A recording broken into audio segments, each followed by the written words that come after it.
झारखंड प्रदेश Bharatiya Janata party कार्यालय इस press वार्ता में मंच पर विराजमान हमारे प्रिय अच्छा राज्य मंत्री और रांची के लोकप्रिय सांसद सम्माननीय श्री संजय सेठ जी, झारखंड प्रदेश भारतीय जनता पार्टी के सदस्यता प्रभारी श्री राकेश प्रसाद जी, पार्टी के हमारे मीडिया प्रमुख श्री पाठक जी, भारतीय जनता पार्टी के प्रवक्ता श्री प्रदीप सिन्हा जी और बड़ी संख्या में उपस्थित मेरे पत्रकार साथियों, बहनों और भाइयों,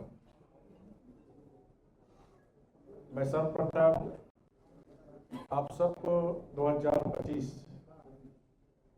के नूतन वर्ष की हार्दिक शुभकामनाएं और इस नूतन वर्ष 2025 पूरे राज्य के लिए सुखद हो, गरीब से गरीब घर तक समृद्धि पहुंचे। आप सब पत्रकार भी नई उमंग, नई ऊर्जा के साथ झारखंड को विकसित राज्य बनाने में जिस तरह भूमिका निभा रहे हैं, उसी तरह भूमिका निभाने वाले सभी हमारे पत्रकार बहनों और भाइयों, 1980 के बाद मेरे जीवन का बहुत ही सुखद दिन है। फिर से भारतीय जनता पार्टी एक कार्यकर्ता की सदस्यता मैंने ली है। जब 23 अक्टूबर 2023 को मैंने अपने राष्ट्रीय अध्यक्ष जेपी नड्डा जी के समक्ष संवैधानिक पद की घोषणा होने के बाद शपथ लेने के पहले त्यागपत्र देने गया, लेकिन बहुत ही भावुक, लेकिन पार्टी का आदेश था, क्योंकि मैं एक अनुशासित कार्यकर्ता हूं। अनुशासन हमारी पार्टी की पहचान है और 1980 के बाद बूथ स्तर से लेकर पार्टी ने जो भी जिम्मेदारी दी, उस जिम्मेदारी को मैंने निभाने का काम किया। 14 महीने महाप्रभु जगन्नाथ जी ने हमें उस पवित्र धरती पर सेवा करने के लिए बुलाया था और जो लॉर्ड साहब का गवर्नर का पद कहा जाता था, उस मिथक को मैंने उड़ीसा में तोड़ने का, कि गवर्नर लॉर्ड साहब नहीं होता, गवर्नर जनता का गवर्नर होना चाहिए। और हमने उड़ीसा के 3 महीने के अंदर 30 जिला में उड़ीसा के जो हमारे भाई बहन उनकी स्थिति जानने का प्रयास किया। केंद्र सरकार की जो योजनाएं उन तक पहुंच रही नहीं, उसकी भी जानकारी लेने का काम किया। योजना नहीं पहुंच पा रही थी, वहां उपस्थित कलेक्टर से करके उनको बताना, और जो केंद्र और राज्य से संबंधित समस्या थी, वो समस्या राज्य और केंद्र को अवगत कराना। तो संवैधानिक दायरे में रहते हुए जनता की सुख दुख में सहभागी बनना, क्योंकि मेरे जीवन का लक्ष्य है जनता की सेवा करना, जनता के हित के लिए संघर्ष करना। क्योंकि आप सबको पता है कि मैं एक बहुत मजदूर परिवार, स्वयं मजदूर रहते हुए पार्टी ने इतना सम्मान दिया,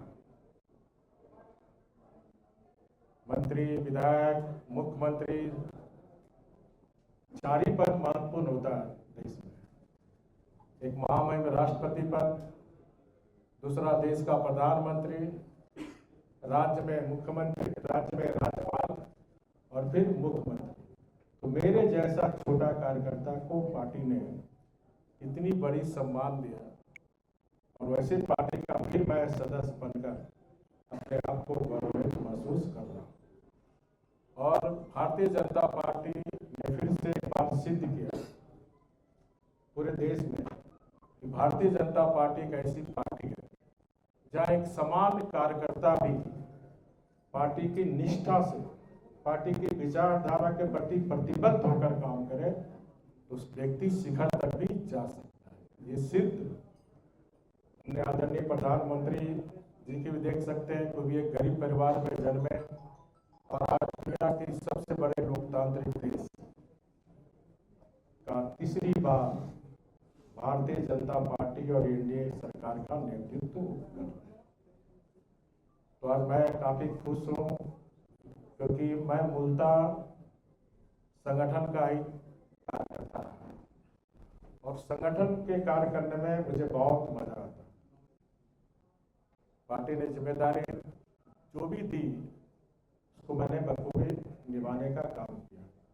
तो मेरी, आपका जो प्रश्न जिज्ञासु होगा आपके मन में, मेरी कोई महत्वाकांक्षा नहीं है क्योंकि आपका प्रश्न नहीं होगा तो मेरी कोई महत्वाकांक्षा नहीं है क्योंकि पार्टी ने मुझे सब कुछ दिया है। अब मेरा एक ही मिशन है,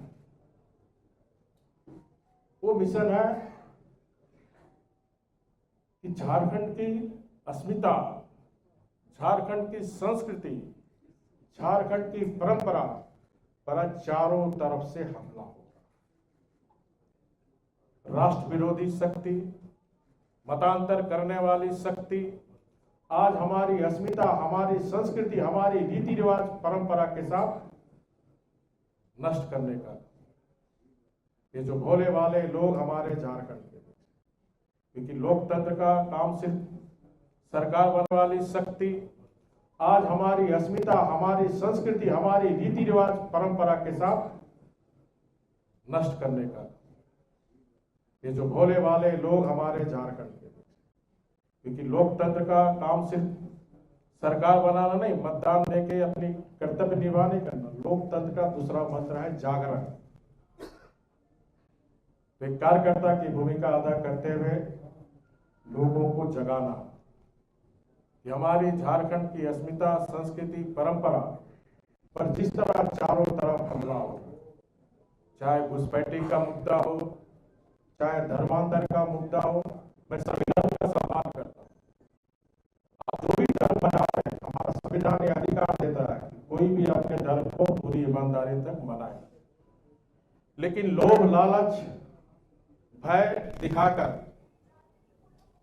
अगर धर्मांतरण करने का काम करता तो संविधान के खिलाफ, संविधान में अंकित। उसी तरह जिस तरह बड़े पैमाने पर घुसपैठी घुस रहे, वो राज्य के लिए भी, कानून व्यवस्था के लिए खतरा है।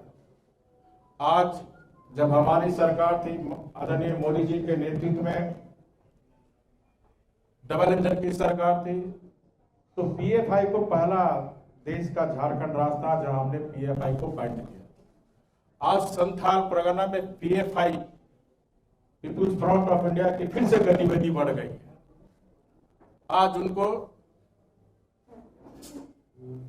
विपक्षी जो सत्तारूढ़ दल है उनको संरक्षण देने का काम करे। ये जो वोट बैंक की राजनीति हो, इस वोट बैंक की राजनीति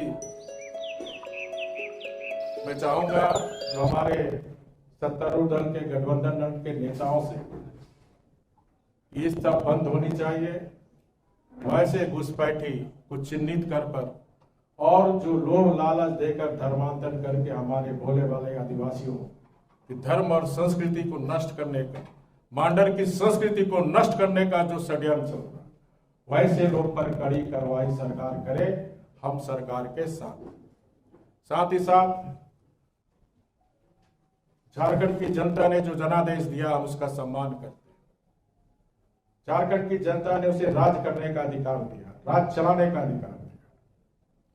हमें पूरी उम्मीद है कि गठबंधन की सरकार जनता से जो किए गए वादे थे, तो किसी वादे के अनुरूप आपको इतनी बड़ी जनसंख्या जनता ने दी है, उस वादे को पूरा करने का काम आप करें तो जनता ने हमें भी अधिकार दिया विपक्ष की भूमिका निभाने का।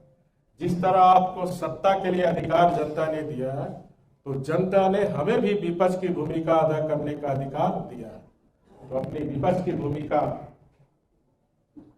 हम लोग 6 महीना इंतजार करेंगे, जैसे प्रदेश अध्यक्ष ने भी अपने भाषण के दरमियान कहा। तो 6 महीने के बाद अगर अपने किए गए वादे तो पूरा नहीं करते तो हम मानेंगे कि जनता की, झारखंड की जनता के साथ आपने विश्वासघात किया, आपने जनादेश का अपमान किया। उसके खिलाफ भारतीय जनता पार्टी सामूहिक नेतृत्व में नीचे से ऊपर टीम वर्क बनाकर सड़क से लेकर सदन तक आंदोलन करके सरकार को मजबूर करने का काम आगामी आने वाले समय में भारतीय जनता पार्टी करेगी। और विशेष कुछ नहीं करते हुए 13 जनवरी से महाकुंभ इस नए वर्ष में लग रहे हैं, तो आप सब भी महाकुंभ में स्नान करके आइए, पुण्य कमाइए। बहुत बहुत धन्यवाद।